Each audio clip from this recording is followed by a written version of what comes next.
Part 1. The Anniversary Gift. Our third anniversary felt like it was straight out of a rom-com. I'd planned a perfect evening, dinner at our favorite little Italian place downtown, where we'd shared countless laughs over wine and pasta, followed by a stroll through the park where I proposed. Laura had been unusually quiet all week, but I chalked it up to her planning some grand surprise. She'd been teasing me for days, dropping hints like breadcrumbs. "I've got something for you," she said with a sly smile one night as we curled up on the couch. "Something that will change everything." I grinned back, trying to guess. "A vacation?" I asked. She shook her head. "You'll see," she replied, leaving me both intrigued and slightly anxious. That night, as we sat at the candlelit table, Laura looked radiant. She wore the same red dress she'd worn on our first date, the one that always turned heads. Her fingers fidgeted nervously with the silver bracelet I'd bought her last Christmas. I reached across the table to take her hand. "You okay?" I asked, trying to gauge her mood. She nodded quickly, but her smile didn't quite reach her eyes. "I'm fine. Just excited." After dinner, we walked to the park. The night air was cool, and the city lights twinkled in the distance. Laura pulled a small gift bag from her purse and handed it to me. "Happy anniversary," she said softly, her voice tinged with something I couldn't place: excitement, nervousness, maybe even fear. I opened the bag to find a small, neatly wrapped box. My heart raced as I tore off the paper and found a pregnancy test inside. 2 unmistakable pink lines stared back at me. My breath caught. "Are you serious?" I asked, my voice a mix of disbelief and joy. "We're having a baby?" Laura nodded, a small smile tugging at her lips. For a moment, everything else disappeared. My mind raced with thoughts of nurseries, first steps, and tiny hands gripping mine. "This is amazing," I said, pulling her into a hug. But as I held her, I felt her body stiffen. I pulled back to look at her face, expecting to see joy, but her eyes were filled with something else entirely: hesitation. My heart dropped. "Laura, what's wrong?" I asked, my voice now laced with worry. Her lips parted, and for a moment I thought she might start crying. Instead, she whispered, "There's more to this." And just like that, the warm, happy glow of the evening was extinguished. A storm was brewing, and I had no idea it was about to rip my world apart. Part 2. The Confession. We stood there in the park, the box still in my hand, the pregnancy test inside staring up at me like an unanswered question. The world around us seemed to blur, cars driving past in the distance, faint laughter from a nearby couple, it all faded into background noise. I focused on Laura, trying to make sense of the tension in her eyes. "You're scaring me," I said finally, breaking the silence. Her hands trembled as she smoothed her dress, avoiding my gaze. "I didn't want to ruin tonight," she began, her voice barely above a whisper. "But I couldn't keep this from you anymore." A lump formed in my throat. "Keep what from me?" She took a deep breath, as if summoning all her courage, and said, "The baby, it's not yours." For a moment, her words didn't register. It was like hearing someone speak a foreign language, the meaning just out of reach. I blinked, hoping I'd misheard her. "What are you talking about?" I asked, my voice shaking. Her face crumpled, and the tears she'd been holding back spilled over. "I made a mistake," she said, her voice cracking. "A terrible mistake. I ran into someone a few months ago, someone from my past. It wasn't planned. I didn't mean for it to happen." The air seemed to vanish from my lungs. "Someone from your past?" I asked, though I already had a sinking feeling I knew who she meant. "Who?" "David," she said, barely audible. David. That name hit me like a punch to the gut. Her first love. The guy she dated for years before me, the one who, according to her, had left her heartbroken. I'd never been jealous of him before. He was history, a chapter she'd closed long ago. Or so I thought. My hands clenched into fists, not out of anger, but in an attempt to steady myself. "You slept with him?" She nodded, tears streaming down her face. "It was only once. It didn't mean anything." I laughed bitterly, a sharp, humorless sound that startled even me. "Didn't mean anything?" I repeated. You slept with your ex, and now you're carrying his child. That sounds pretty meaningful to me. I didn't know how to tell you, she said, her voice pleading. I've been sick over this. I swear, it was a mistake. It's you I love. It's you I want to be with. I couldn't look at her. My mind was spinning, replaying every moment of our marriage, every promise we made. Had it all been a lie? How long have you known? I asked, my voice cold. Only a few weeks, she admitted. I wanted to be sure before I said anything. But when I found out for certain, I couldn't keep it from you. I turned away, staring at the darkened sky as if it held some kind of answer. My chest felt tight, like a vice was closing around my heart. So this is your idea of honesty? I asked. Waiting until our anniversary to drop this on me? She flinched at my words. I thought maybe we could get through this together. That you'd see we can still have a future. I turned back to her, my face a mask of disbelief. A future?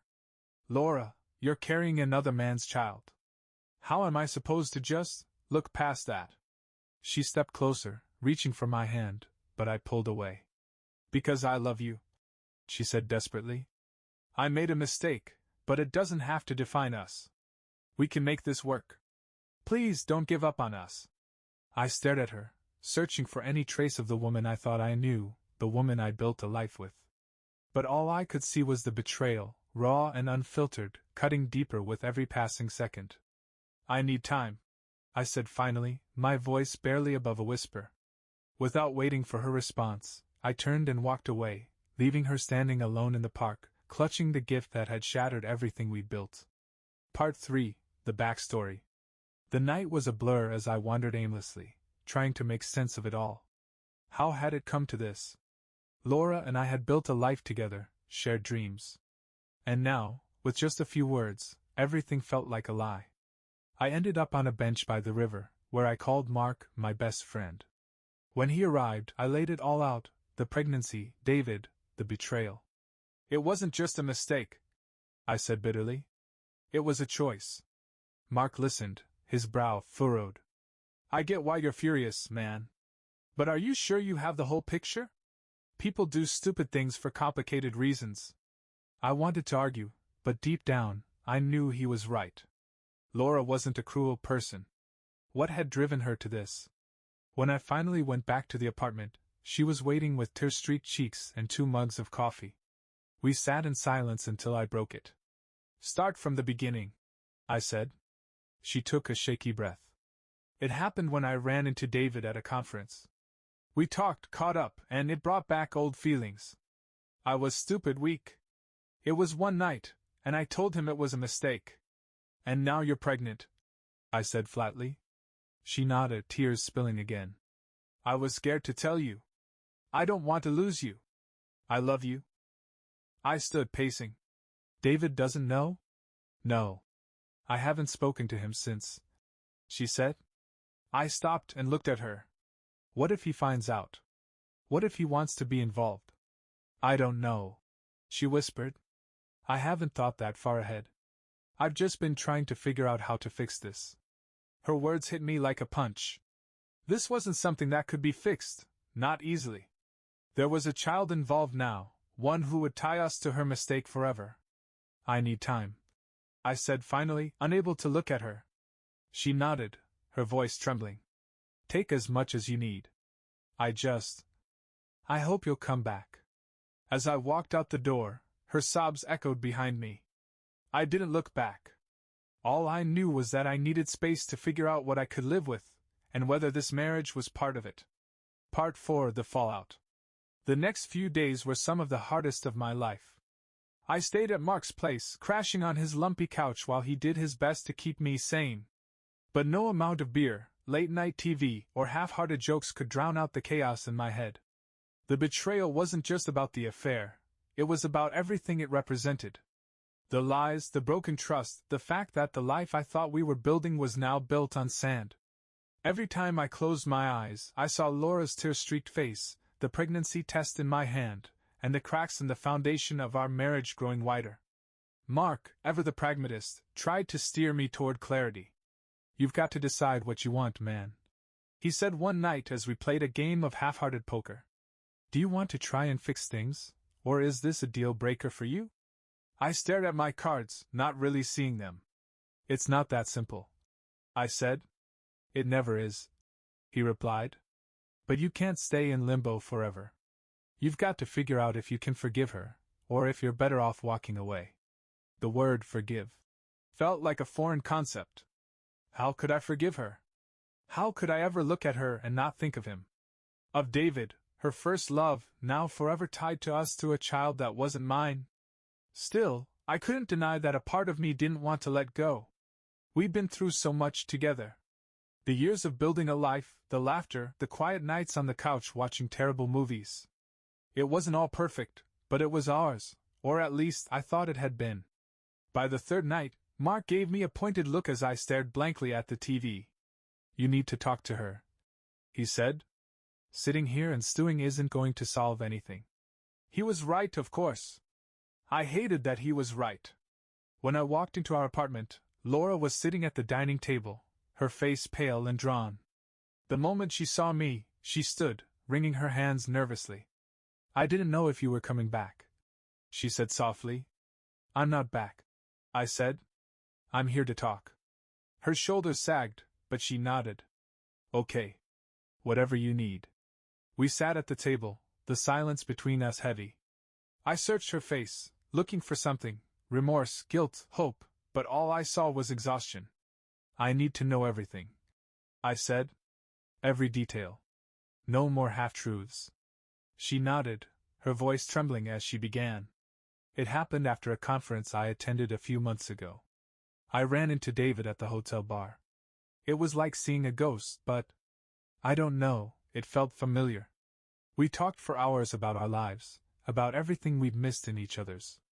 I shouldn't have stayed, but I did. Her voice cracked, and she looked down at her hands. I don't know what came over me. I was caught up in the nostalgia, in the what-ifs. It was stupid and selfish, and I regret it more than anything. One night? I asked, my voice cold. She nodded. One night. It didn't mean anything, I swear. I told him afterward that it was a mistake, and that I never wanted to see him again. And then you got pregnant, I said flatly. She nodded again, tears spilling down her cheeks. I didn't know how to tell you. I kept hoping. I don't know, that maybe it wasn't his. But when I was sure, I couldn't hide it anymore. I leaned back in my chair, the weight of her words settling over me. Does he know? No, she said quickly. I haven't spoken to him since. I don't want him involved.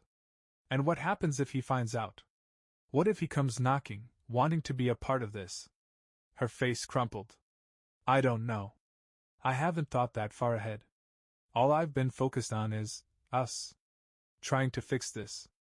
I laughed bitterly. Fix this? Laura, how do you fix something like this? She reached across the table, her hand brushing mine. By staying. By choosing to work through it. I love you. I know I don't deserve your forgiveness, but I'm asking for it anyway. Her words hung in the air, raw and desperate. Part of me wanted to reach out, to tell her we could make it through this. But another part, the part still reeling from the betrayal, couldn't bring itself to move. I don't know if I can do this, I said finally. Her face fell, and for the first time, I saw real fear in her eyes. Please, she whispered. Just give me a chance. Give us a chance. I stood, the chair scraping loudly against the floor. I need time. As I walked toward the door, her sobs echoed behind me, each one driving a stake further into my chest. I didn't look back. All I knew was that I couldn't face her, or this situation, until I figured out whether my love for her could outweigh the hurt. And honestly, I wasn't sure it could. Part 5, The Decision. The days blurred together after I left the apartment again.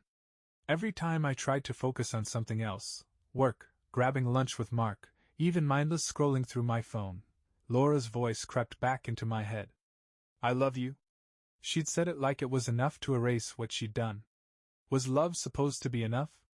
Mark, ever the voice of practical advice, didn't let me wallow without throwing in his 2 cents.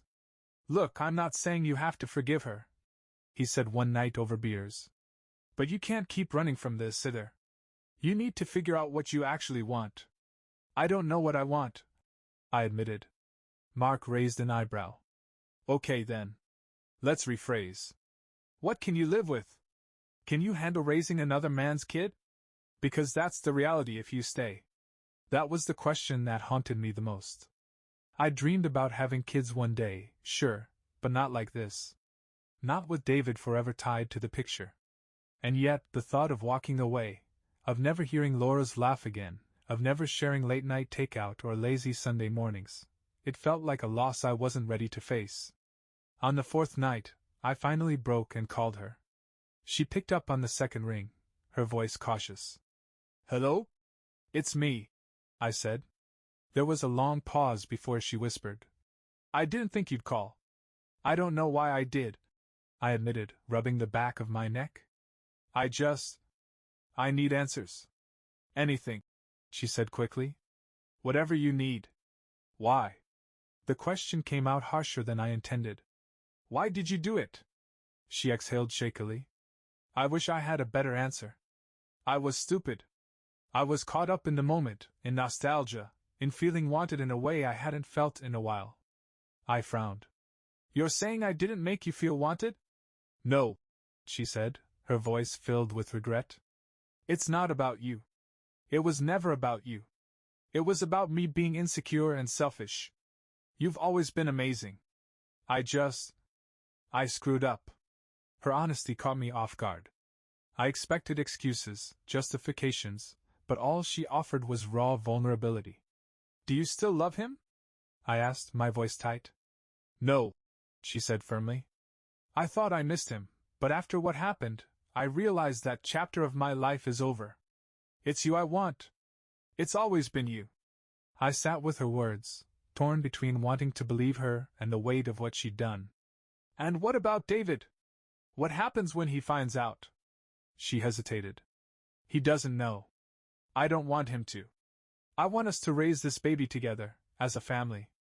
I laughed bitterly. A family? Laura, this isn't exactly a Hallmark movie. I know, she said softly. But I'm willing to do whatever it takes to prove to you that I'm committed. I'll cut him out completely. I'll go to counseling. Whatever you need. Just please don't give up on us. Her voice cracked on the last word, and for the first time, I heard something in her tone that gave me pause, hope. She truly believed we could get through this. But did I?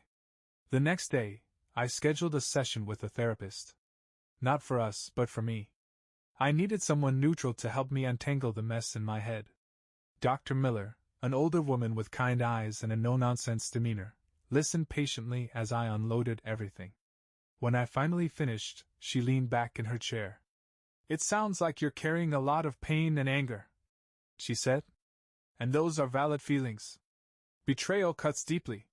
No kidding, I said dryly. But, she continued, you're also carrying love. If you didn't still care about Laura, you wouldn't be here, wrestling with this decision. I don't know if love is enough, I admitted. It rarely is, she said. But forgiveness, communication, and a willingness to rebuild, that can be enough. The question is, do you want to rebuild? Or do you need to let go for your own peace? Her words stayed with me as I left the office. Did I want to rebuild? Or was I clinging to a version of our marriage that no longer existed? That night, I returned to the apartment. Laura was sitting on the couch, clutching a throw pillow like a lifeline. When she saw me, her eyes widened, hope and fear written all over her face. I'm here to talk, I said, sitting across from her. Okay, she said, her voice trembling. I've been seeing a therapist, I began. I needed to figure out what I want, what I can live with. She nodded, tears brimming in her eyes. And? I took a deep breath. I'm willing to try, but on one condition: we go to counseling together. If we're going to rebuild this, we need help. Her face crumpled as she nodded. I'll do whatever it takes. I promise. In that moment, I wasn't sure if we could fix things. But I knew I wasn't ready to give up, not yet. For better or worse, this was the first step toward finding out if love, and the life we'd built, could survive the wreckage. Part 6. The New Beginning. The first counseling session felt like walking into a battlefield unarmed. Laura sat beside me, her hands clasped tightly in her lap, her eyes flicking toward me every few seconds as if she were waiting for me to bolt.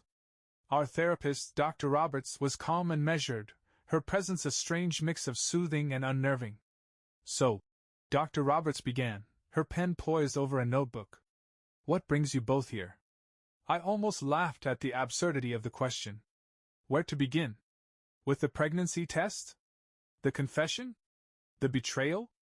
Laura hesitated, and when it became clear she wasn't going to speak first, I said bluntly, "We're here because my wife is pregnant with another man's child."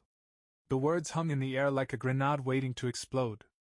Laura flinched, but she didn't correct me. Instead, she nodded, tears pooling in her eyes. "I made a horrible mistake," she said softly, "and I want to fix things, if he'll let me."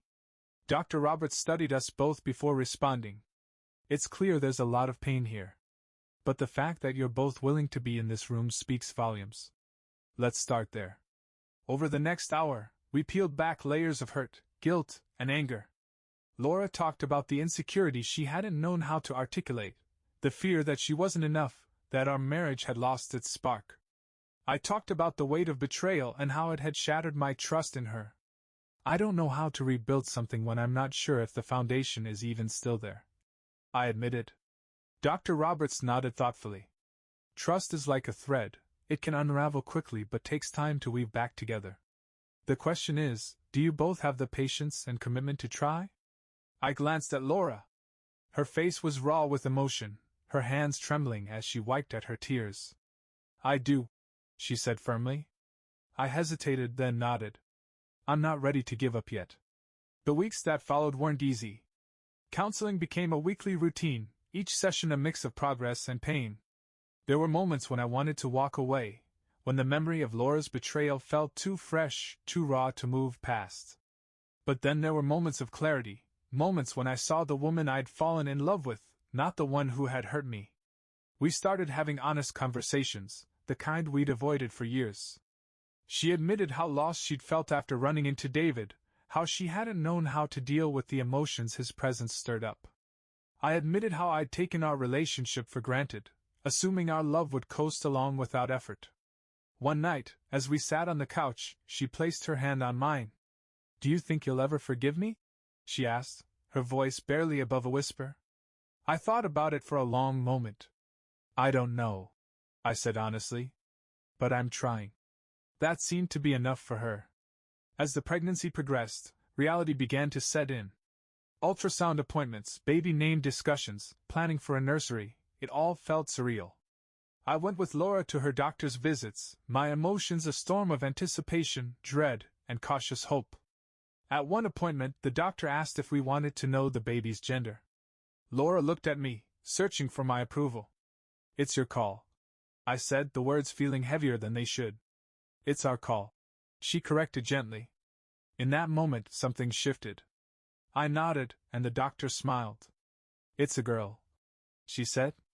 "A girl." The words hit me like a tidal wave. For the first time, I allowed myself to feel something other than anger, something closer to love. David's shadow loomed over us for months. Laura had cut all contact with him, but I couldn't shake the fear that he might find out.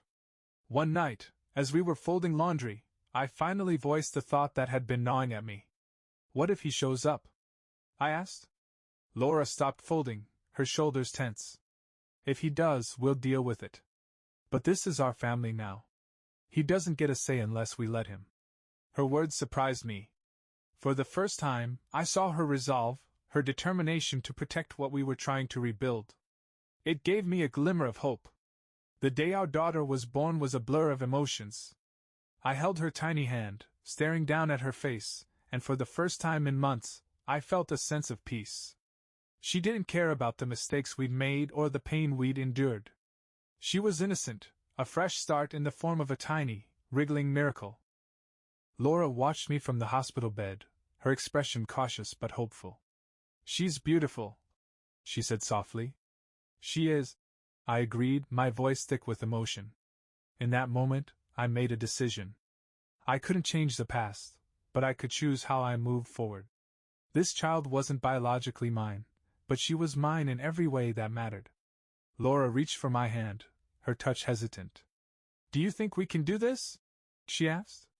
I looked at her, at the woman who had broken my heart but was now fighting to put it back together. "I think we already are," I said. As I held my daughter in my arms, I realized that forgiveness wasn't a single act. It was a process, one I would have to choose every day. But for the first time in a long time, I felt like I could. And that was enough to keep going.